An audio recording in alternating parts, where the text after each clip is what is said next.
जय हिंद दोस्तों। आज हम यहाँ पर एटॉमिक नंबर और एटॉमिक मास के बारे में जानेंगे। एटॉमिक नंबर को जेड से दर्शाते हैं। In a neutral atom the number of protons present in an atom is called atomic number.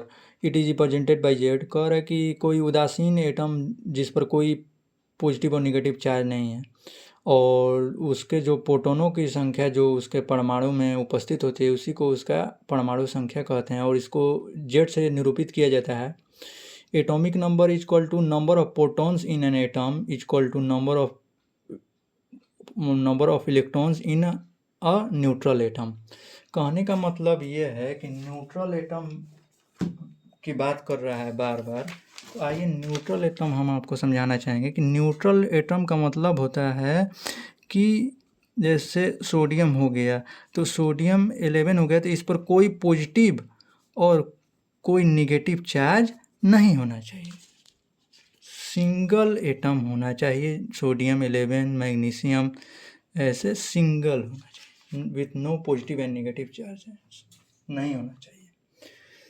आइए यहाँ पर Z equal to P equal to U होता है। यदि हम सोडियम की बात करें तो सोडियम का atomic number Z atomic number को जेड से दर्शाता है। इसका एटॉमिक नंबर यदि 11 है तो प्रोटॉनों की संख्या भी 11 होगी परमाणुओं में और इलेक्ट्रॉनों की संख्या भी जो उदासीन परमाणुओं में होगी वो भी 11 होगी क्योंकि जेड बराबर पी बराबर ही होता है। अगर मैग्नीशियम का अगर फर्दर एक अपने से एग्जांपल लिया जाए मैग्नीशियम का 12 इसका एटॉमिक नंबर है तो जेड बराबर पी बराबर ही यानी एटॉमिक नंबर इक्वल टू प्रोटॉनों की संख्या और इक्वल टू इलेक्ट्रॉनों की संख्या उदासीन परमाणु में इलेक्ट्रॉनों की संख्या। अब देखिए यहाँ पर तो यदि जेड 12 हो रहा है तो कहीं ना कहीं पी भी 12 होगा और ई भी 12 होगा क्योंकि तीनों आपस में क्या होते हैं बराबर होते हैं। ये 12 तो ये भी 12 तो ये भी 12। आइए आगे बढ़ते हैं। एटॉमिक मास के बारे में जानेंगे। तो number of protons and neutrons present in nucleus is called its atomic mass. कह रहे कि जो नंबर ऑफ प्रोटॉन्स और न्यूट्रॉन्स प्रेजेंट होते हैं न्यूक्लियस में उसको एटॉमिक मास कहते हैं। इसको ए से निरूपित किया जाता है। इसको हिंदी में समझते हैं। एटॉमिक मास को परमाणु द्रव्यमान कहते हैं। इसको कैपिटल ए से दर्शाते हैं। जो प्रोटॉनों की संख्या और जो न्यूट्रॉनों की संख्या जो नाभिक में उपस्थित होती है उसे उसको परमाणु द्रव्यमान कहते हैं और इसे इसे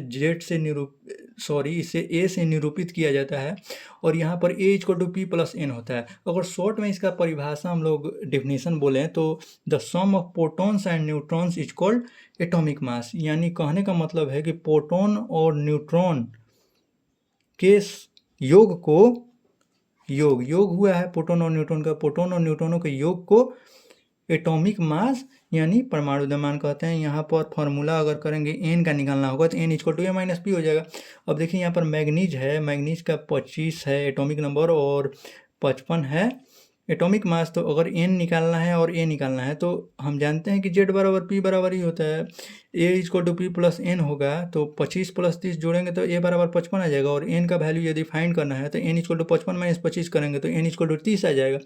अगर फर्दर एक और एग्जाम्पल लिया जाए यहाँ पर जिंक का तो जिंक 65 इसका एटॉमिक मास है और एटॉमिक नंबर इसका 30 है। Z equal to P equal to E होता है। यदि जेड जो है 30 हो रहा है तो इलेक्ट्रॉनों की संख्या भी 30 होगी और प्रोटॉनों की संख्या भी 30 होगी क्योंकि जेड बराबर पी बराबर ई ऊपर हम लोग पढ़ चुके हैं इसका कॉन्सेप्ट को।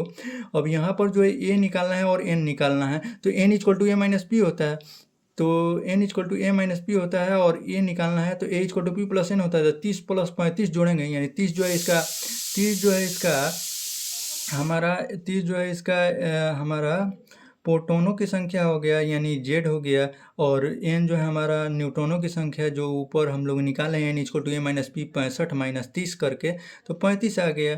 तो ये एन बराबर 35 जोड़ेंगे तो 65 आ जाएगा। यहाँ से इसका निकाल दिए। अब यहाँ पर एनर्जी लेवल में के एलिमेंट हो गया। के में 2 इलेक्ट्रॉन्स बढ़ते हैं। एल में जो है हमारा हम लोग जानते हैं कि के में 2 इलेक्ट्रॉन्स भरते हैं। एल में जो है हमारा 8 इलेक्ट्रॉन्स भरते हैं। एल में 8 कैसे होते हैं तो देखिए के बराबर 1 एल बराबर 2 हुआ ना। तो के का जो है अगर 2n स्क्वायर पर सेट करेंगे तो 2 गुना 1 का स्क्वायर करेंगे। 2 गुना 1 का स्क्वायर करेंगे तो के का 2 हो जाएगा और 2n स्क्वायर एल का 2 होता है तो 2 गुना 2 के स्क्वायर बराबर 2 गुना 4 हो जाएगा तो 8 इलेक्ट्रॉन हो जाएंगे इसका यानी के सेल में 8 यानी और एम सेल में ऐसे ही आगे बढ़ेंगे तो 2 8 18 हो जाएगा। ठीक है, अगर 18 आपको नहीं पता चल रहा है कैसे हो रहा है, तो देखिए एल सेल का 3 होता है, 2 गुना 3 का स्क्वायर 2 गुना 9 बराबर 18 इलेक्ट्रॉन एल सेल में भर जाएगा। तो यहाँ पर जो है ये एनर्जी लेवल हो गया। और न्यूक्लियस जो है, न्यूक्लियस में हमारा न्यूट्रॉन और प्रोटॉन होता है। न्यूक्लियस का परिभाषा, नाभिक का परिभाषा जानेंगे। The place with in the atom at which heavy positively charge particle is situated is called nucleus of an atom. आइए हिंदी में समझते हैं। नाभिक जो है, नाभिक के परिभाषा पे आएंगे कि परमाणु में स्थित वह जगह जो धनात्मक आवेशित कण हो, जहाँ धनात्मक आवेशित कण हो, उसको परमाणु का नाभिक कहते हैं। थैंक्स।